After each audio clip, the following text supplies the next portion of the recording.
We find Chrollo during the funeral procession of Prince Hulkenberg, where his corpse is being brought down to all the different tiers because Hulkenberg has plenty of supporters throughout the entire Black Whale, so they want to be able to have everyone, get their little moment to see the body of Hulkenberg off. So it's just utter chaos, right? Everyone's kind of just pushing up against the guards and waiting around, and it's the perfect time for Chrollo to kind of hide inside overstimulation and sound and just start making a phone call. Now, this phone call ability, it seems that he's stolen it from someone called Narumi Macgite, and the ability is called Koino Dial 6700, which kind of like cutesy little girly toy telephone that lets you search for your ideal partner. After inputting the criteria of what your ideal match would be, it gives you a number displayed, and then you can call. And it seems like you do only have a certain number of calls that you're able to make in a certain day. What Chrollo is using this ability for is to search for someone specifically who he believes is going to be on the higher tiers. Who this person is, we're truly not sure. It could be Hisoka, so that way he's doing his best to make sure he stays away from him. Although, it seems like Chrollo might be searching this person out specifically. A lot of people have theorized after the release of the chapter that this could be Kurapika, because if you think about it, what we find out about Chrollo actually puts him and Kurapika, surprisingly, in a enemy of my enemy is my friend kind of situation. Both Chrollo and Kurapika are looking for a way to end the succession war. Chrollo a little bit more inadvertently, but let's talk about that, right? I think one of the biggest questions that I'm left with before we get into it is how the heck Chrollo got all of this information. Obviously, this can be explained away as the troupe is having very critical and insanely efficient info gathering, which we know they have. They've been able to do all of these different heists throughout their entire career, and to the point that they've gotten worldwide famous even in an empire that has nothing to do with the initial V5, the UN, the regular society of, civilization. They're outside the grid at this point.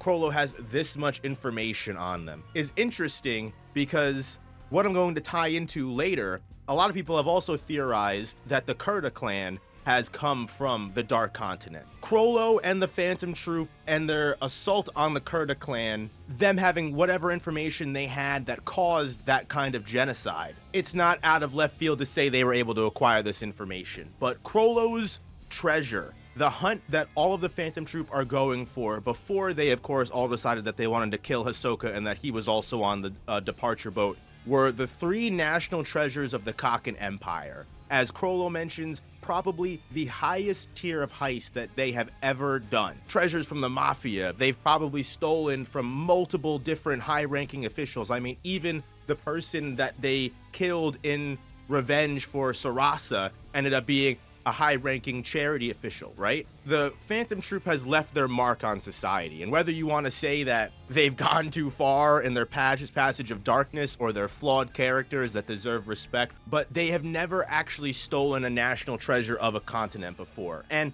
this ties strictly not into just the Phantom Troupe's reputation as a whole, but into Chrollo's skill hunter ability as a whole, which is something that we get direct confirmation of. Now, really quick, just to go over the three artifacts before I dive a little bit more into Chrollo's skill hunter. The Seed Urn is the artifact that we already knew about. It's the ceremonial urn used by the Succession Wars participants to, one, register a participant's blood into the Succession War to make them an active contestant, and two, it gives that person a guardian spirit beast that will help them in the Succession War. That's the only one we've seen. The second is the Zen Buddha, the Ghost Shintai watching over the Succession War, a divine spirit, which is theorized to be the reason why there's all of these swarms of black hands that keep people escaping from the Succession War. You can't just leave once you're a registered participant. You have to fight until the end. You either die escaping or you die in the war. And this is the deity, quote unquote, that's making sure the entire Succession War is fair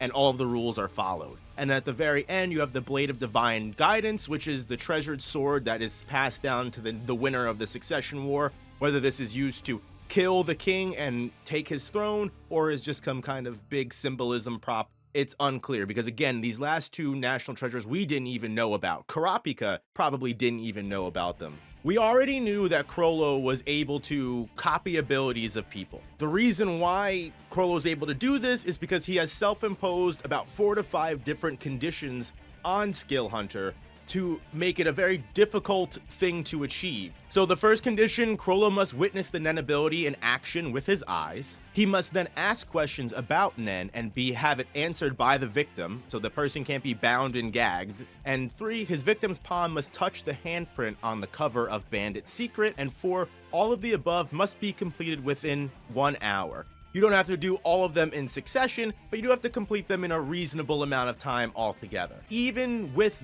that level of strict conditions, Chrollo had previous preliminary conditions before he could even get to that point that we're just finding out about now, in which that because Skill Hunter is the perfect ability of a thief, Chrollo needs to continually complete heists of certain levels in order to increase the rank of Nen ability that Chrollo can steal. So now we know that Chrollo can't just steal whatever Nen ability that he wants. Depending on how complex, how powerful, and how insane the ability is, Chrollo determines it's this ability that he needs to for sure Hisoka is dead. Whether that be Camilla's Nen ability, as many people have theorized, which would be an amazing ability that would for sure steal all of the life energy from Hisoka and pour it into Chrollo to revive him. Whether it's another ability that we have yet to know about or one that we know about but aren't even expecting, Chrollo deems this ability so strong that he can't maintain it. Essentially what this means is Skill Hunter is like a archetype in a JRPG. You go up in level, the more levels you learn, the more abilities that you can get and the higher tier of abilities you can learn. It's also quite possible that it's not just the level of ability that he needs, it's also possible that Chrollo is trying to lower the amount of conditions he needs to steal an ability too. If this evolve does happen, it will make Chrollo an ultimate Nen user because now Chrollo's in a master tier. Yeah, Chrollo's up there, but if he is able to cut down the conditions he needs to steal abilities or just in general level up the abilities he can steal, yeah, it's gonna be a big problem. And it makes sense because we've already seen Chrollo level up Skill Hunter once before, right? We've seen Chrollo level up Skill Hunter after York New when he got the bookmark very originally. Whether that is because they completed the York New Requiem, whether because they completed the York New Heist, or whatever they did, definitely didn't. They definitely kind of had more problems than anything. I wouldn't say they really did everything they could there, but either way, that could have been the terms for Chrollo to level up and gain bookmark, which allows him to use 2 different abilities at once, and it's the reason why he was able to have such an advantage over Hisoka in battle, especially combined with Shalnark and Kortapi's Nen abilities. The way that I wanted to tie all of this into the Curta clan, because one of the biggest mysteries of the Phantom Troupe is why did Chrollo and the Phantom Troupe genocide the Curta clan? They've done horrible things. They turned Meteor City into a denizen of death dealers in order to somehow hopefully lure the people that killed Sarasa back into their grasp, which they successfully did, and they continued to do bad shit afterwards. For someone that hurt innocent little girls for no reason, that's justified. Stealing from the mafia, sure, whatever. But, I mean, they did, commit that mass homicide in York New over Yuvo's death. They had, either way. Was the genocide of the Curta clan revenge? Did the Curta clan accidentally take the life of one of the Phantom Troops or someone close to them? Or was maybe somehow, some way, the Curta clan tied into the evolution of Skill Hunter? Maybe that was one of the first things that they needed to do for Chrollo to even create Skill Hunter in the first place. Now, that's all hearsay. That's one big theory. But I think the information that we have here makes a lot of sense, especially if you go a little bit further back into the chapter, is how Nobunaga, Phaeton, and Finks are so easily able to just clock what the Haley are doing and how they are setting up these processing rooms, these grinding rooms to get their levels from killing people, to the point that the Ka'ar boss or underboss here is even like, you guys make me feel like a model citizen with the way that you guys are sniffing out these plans like this that we can't even figure out. What if the reason they're so easily able to figure this out is because They are responsible for the death of an entire clan because they had to evolve Chrollo's Nen. They had to evolve Chrollo's Skill Hunter. It's something they had to do. Would they do something so deliberate, so evil? You tell me how far they've fallen. I know a lot of people argue that the Phantom Troupe wouldn't do this and there's a justified reason for them doing what they did with the Curta clan. For some way, shape, or form, there has to be an explanation, but I think that's not a bad theory to say if now we know that Chrollo not only levels up Skill Hunter by the level of atrocities or heist that they perform, it's the perfect ability for a thief of that caliber. We know for sure Chrollo revenges hard. Chrollo doesn't let bygones be bygones, especially when it's someone like Hisoka that betrayed them. Chrollo is willing to do awful things for people that hurt the people he loves. We've seen him do all the crazy shit in York New, and we know what he did to Meteor City over Sarasa. Chrollo is right now struggling, going back from bloodlusted to kill Hisoka, to patient, to letting things work out the way they need to, and properly execute his plan to steal the 3 national treasures. However he plans to do so, and whatever person is on tier 1 that Chrollo is using the phone for, Chrollo has to go onto tier 1.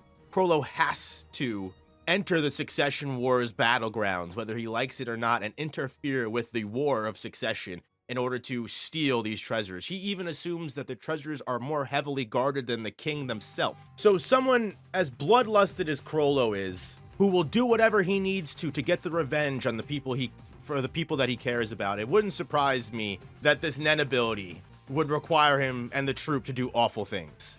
And yeah, I just think it's cute that they're so easily able to pick up on the Haley's plan, and that's why. Because these motherfuckers, the spiders, are some of the most dastardly motherfuckers in the world. Hisoka could potentially encounter Chrollo before he gets the chance to evolve Skill Hunter and capture the 3 national treasures, which the amount of steps that are needed, Chrollo has to steal all the national treasures, then find the Nen abilities he needs and steal them after maintaining the conditions that he met. He has to accomplish all that before meeting Hisoka. But if he meets, for some reason, Hisoka before this, he feels like it doesn't matter. His backup plan, whatever that is in place, and the spider will live on. Sometimes, possibly even stronger and more feared than he ever was when he was with them, with the amount of resolve his death will give to the troupe. Could this be the troupe's final mission? Or is it just Chrollo's final mission? What is this backup plan? Does it have to do with post-mortem Nen? There is a page that Tagashi just posted from chapter 424, I believe. This could be, a text box with lightning around it. But who's to say that this isn't a book awakening its power, leveling up to be used? Just hearsay, who knows? It could be anything. Just a game theory. But I'm just saying, while this could be an intense text box of shit going on, we know Tagashi loves to do that, so I wouldn't even say it's not out of left field to say that's a text box. Could also be a book. Just wanted to point that out. It's the door to the 4th prince's room. Could be a door too. People have brought that up. Could be could be Fugetsu's door. Who is the person that Chrollo is looking for? If it's Kurapika, they, for once, have a similar goal in mind. Chrollo wanting to capture the 3 different sacred treasures will inadvertently end the Succession War. Kurapika's whole goal right now is to save all of the people, as many people in the Succession War as he can before they get to the Dark Continent. Ironically enough, these 2 characters who are at once at the most brutal of odds, and Kurapika would probably never be able to forgive Chrollo or the troupe for what they did, to the point that Mizystrom is like, Kurapika cannot know you guys are here. Do not tell them, please. I think it would be interesting to see a confrontation between not just Chrollo and Hisoka again, and as we theorized last chapter, Hisoka and Kurapika. I think it would be just as, interesting to see a confrontation between the 3 of them, or whether it be together, separate. There are odds that we will have a team up we might have never seen before.